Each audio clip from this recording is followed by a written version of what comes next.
Hey guys, Winston, Connecticut. I want you to look here. Basically, this particular chapter is featuring rock cairns that are on top of the rock.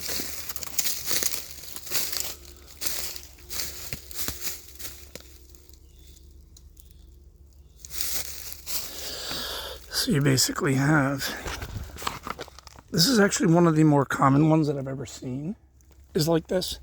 There's another one right over there. There's a couple different examples right around here. Pretty one. There's the rock that it's on.